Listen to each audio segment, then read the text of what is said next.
Himalayan bike আপুনি চুৰি কৰিছিলে নেকি? তাৰমানে কালি মাল খাইছিলোঁ মাল খোৱাৰ পিছতে আৰু দুটা লগত আছে আদিবাসী এইবিলাক আগত গাড়ী খুলাই লৈ গৈছে তাৰপিছত মোক মাতি পেলাই এইফালে লগত কাম কৰোঁ বুলি মোক কৈছে ভাবি দিলে মোক পুলিচক তহঁতে তিনিজনে মিলি চুৰি কৰিছিল? ক'ৰ পৰা চুৰি কৰিছিলে? তাৰমানে এইবিলাক বাজাৰৰ পৰা লৈ গৈছিলোঁ। বাজাৰৰ পৰা? তহঁতে কোনে কোনে আছে লগৰীয়াবিলাক নাম কি? এটা ৰোমেন নাম আছিলে তাতে নামটো নাজানো আদিবাসী চুৰি দুটা। তহঁতে তিনিজন মিলি চুৰি কৰিছিল না?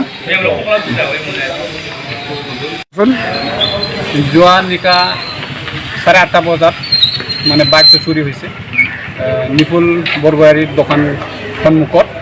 এইটো চোৰটো মানে তালা ভাঙাই পেলাই সি ঠেলি লৈ গৈছে। তেতিয়া মোটামুটি আমাৰ লগৰে আছিল খবৰ দি পেলাই এই বাইকখন মানে বিচাৰিলোঁ নাপালোঁ আৰু তেতিয়া। তাৰপিছত আমাৰ স্থানীয় ৰাজ্য এই পুলিচ বিচাৰি এই কাছাবাৰী চুইচ গেটত তাতে লগ পাইছোঁ আৰু খেদি লগ পালোঁ আৰু তেতিয়া সি মানে বাইকটো এৰি পেলাই পলাই গ'ল। দোকানটো ক'ত আছিল? দোকানটো কাছাবাৰী বজাৰত।